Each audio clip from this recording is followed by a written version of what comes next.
December 27, 2010, in Colorado City, Texas, a 13-year-old girl named HAILEY Dunn was last seen. In the days that followed, the name that stood out most in the news was Sean Atkins, the ex-boyfriend of HAILEY's mother. But to understand why he became a central figure in the story, we need to go back a bit and learn who HAILEY was: a dreamy, energetic girl, a soccer player, and book lover. Described as a dedicated student and very close to her friends and family, HAILEY lived with her mother, Billie Jean Dunn, and her mother's boyfriend, Sean, who at the time was in his early 20s. He was originally from the same area, raised in Snyder, a nearby town where he seemed to have had an ordinary youth. He worked at an industrial plant and had a history of unstable behavior that, until then, few had taken seriously. Together with HAILEY's mother, they formed a couple marked by tensions, reconciliations, and a not always peaceful routine. Still, HAILEY seemed to handle it all as maturely as possible for her age. That holiday season, HAILEY reportedly said she would spend the night at a friend's house, but when her mother went to pick her up the next day, she discovered that HAILEY had never arrived there. That's when the panic began. In the first few days, the police considered the possibility that HAILEY had run away voluntarily. This delayed the start of a formal search. Time went by and no concrete leads emerged. The local community got involved, flyers were posted, volunteer searches were organized, but everything led nowhere. And one detail started to bother the investigators: the coldness and inconsistency in Sean Atkins' statements. As Sean's name gained traction as a key figure in the investigation, he was interrogated multiple times. At first, he denied knowing HAILEY's whereabouts. He claimed he had gone to work on the day she disappeared, but his story quickly began to fall apart. It was discovered that he had lied about his work shift and had actually returned home earlier than he claimed. More than that, records showed he had made unusual internet searches in the days prior. Phrases that seemed connected to disturbing topics caught the attention of the police. The family's home was inspected, and over time, some evidence came to light. Electronic devices were seized. One of the most striking twists was when HAILEY's mother, Billie Jean, admitted that Sean did, in fact, exhibit questionable behavior. Still, she continued her relationship with him for several months after the disappearance, which sparked confusion and criticism from the community. Meanwhile, anguish took hold of Colorado City. The lack of answers left the town submerged in uncertainty. There was no definitive proof, but the pieces were slowly beginning to fit together. The investigation dragged on, and there was a growing sense that something was being hidden. But by whom? Comment below. Do you think the first suspect is always the most guilty? Or is there someone who hasn't been revealed yet? Share your theory. The case remained stagnant for months with no major breakthroughs. It was empty until March 2013, more than 2 years later, that an unexpected discovery completely shifted the direction of the investigation. A worker found remains in a remote area between Big Spring and Scurry County that were later confirmed to be HAILEY. The location was about 20 miles from the teen's home and difficult to access. The community was swept up in a fresh wave of emotion. Many believed that, from that point on, the truth would finally come to light. With this new evidence in hand, investigators resumed their analysis with renewed energy. Old testimonies were reviewed, timelines re-examined, and new interviews conducted. Sean Atkins remained the primary focus. He was interrogated again and, on several occasions, revealed uncomfortable contradictions. But the lack of direct evidence continued to hinder any stronger judicial action. What became increasingly clear was that HAILEY's case was not just an isolated tragedy, but a reflection of deeper issues, including negligence, delayed responses, and a web of relationships marked by silence and omissions.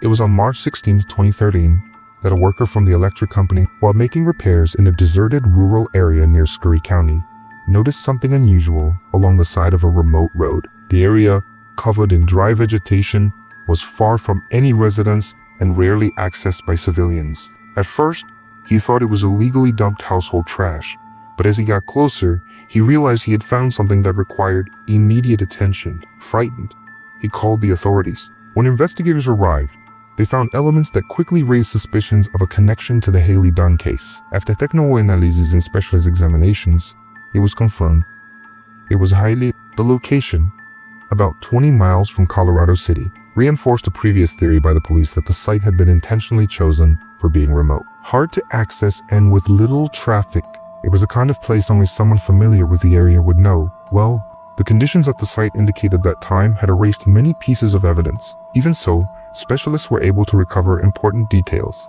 It wasn't possible to precisely determine what had happened to HAILEY, but forensic analysis showed that she had been exposed to the elements for a long time, which made drawing conclusions difficult. Still, there were signs that this wasn't simply a prolonged disappearance. The state in which she was found revealed that someone at some point had made the decision to take her to the isolated location. With that, investigators began to map out routes and patterns. The access road was known by only a few mostly rural workers or longtime locals. Authorities began combing through phone records and the movements of people connected to the victim, especially Sean Atkins. Interestingly, his phone had pinged in the vicinity on dates close to her disappearance. This elevated his status as a suspect, even though he insisted he didn't remember being in the area. On December 27, 2010, when Hailey was last seen, Sean had reported that he was at work. However, later investigations revealed that he had left work early and was home around noon. Later surveillance cameras captured his vehicle and movements that he hadn't mentioned in his statements. The timing and direction of the car matched the route leading to the area where, years later, Hailey would be found. Additionally, searches conducted on his computer showed that, in the weeks leading up to the disappearance, he had accessed disturbing content and made strange searches. This, along with a history of inconsistencies and his lack of involvement in the initial search efforts, led police to develop a theory that he might have acted alone, taking advantage of the moment when Billie Jean had left the house. Authorities believe the disappearance happened within a matter of hours, and that he had the time and knowledge to hide what he knew. Meanwhile, Hailey's mother began to be viewed with suspicion by the public. Billie Jean Dunn initially defended Sean publicly, saying she trusted him, but as details continued to emerge and questions increased, her behavior came under scrutiny. She changed some of her stories, eventually admitted she was aware of strange aspects in her boyfriend's behavior, and was even arrested at one point for providing false information to the police, not for direct involvement, but for obstruction.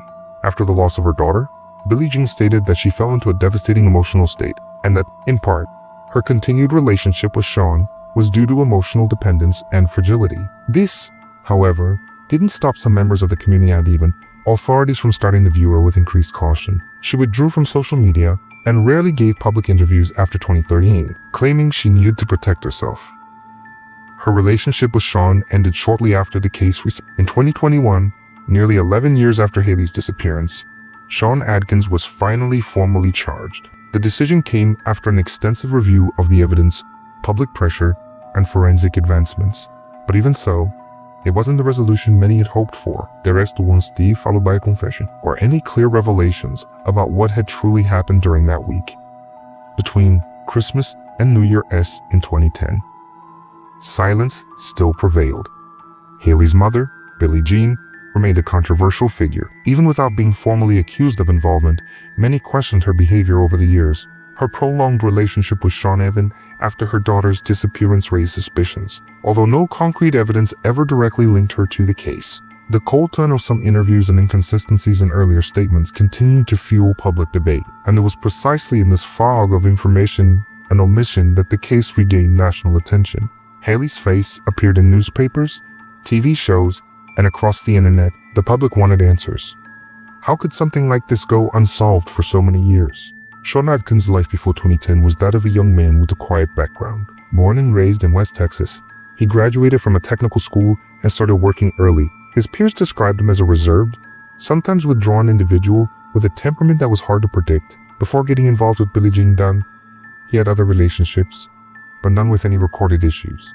By the time he entered Hailey's life, he was already showing signs of impulsive behavior, though most people around him either ignored or downplayed it. During the investigation, one element that drew attention was the presence of electronic material at his residence containing content deemed concerning. At the time, this discovery wasn't enough to charge him, but it raised red flags among experts and investigators who began to scrutinize him more closely. Over the years, these details became a key part of what would eventually lead to his indictment. One detail that the atmosphere in Colorado City remains quiet when it comes to Hailey Dunn. For some, the case found symbolic closure with Sean's arrest. For others, it remains open, still waiting for true justice. The lack of details about what exactly happened on December 27, 2010 lingers like an unhealed wound. There are gaps that no investigation has been able to fill, witnesses who couldn't be located, timelines that don't match, and most of all, a clear motive that was never revealed. Sean's trial is still pending, with legal appeals, delays, and defense strategies being explored. Meanwhile, the community is torn between the desire to move on and the need to keep Hailey's memory alive. Tributes continue to be made every year. The school she attended has a memorial in her honor, but for her family and closest friends, the questions remain unanswered. Today, the case of Hailey Dunn is still considered one of the most striking episodes in recent Texas history, not just because of what happened to her, but because of how long it took for any real action to be taken. The arrest of Sean Adkins, though significant, still hasn't brought full peace. He awaits trial and denies any involvement. Justice moves slowly, and the full truth still feels far away. Hailey's memory lives on through social media, and the voices of those who refuse to let her story be forgotten. But the silence of those who know more than they've said still echoes. What really happened within the walls of that house? What led to that fate? And above all, who still hasn't spoken? What do you think really happened to Hailey Dunn? Leave your theory in the comments below. If you liked the story, hit like and subscribe for more mysteries like this one.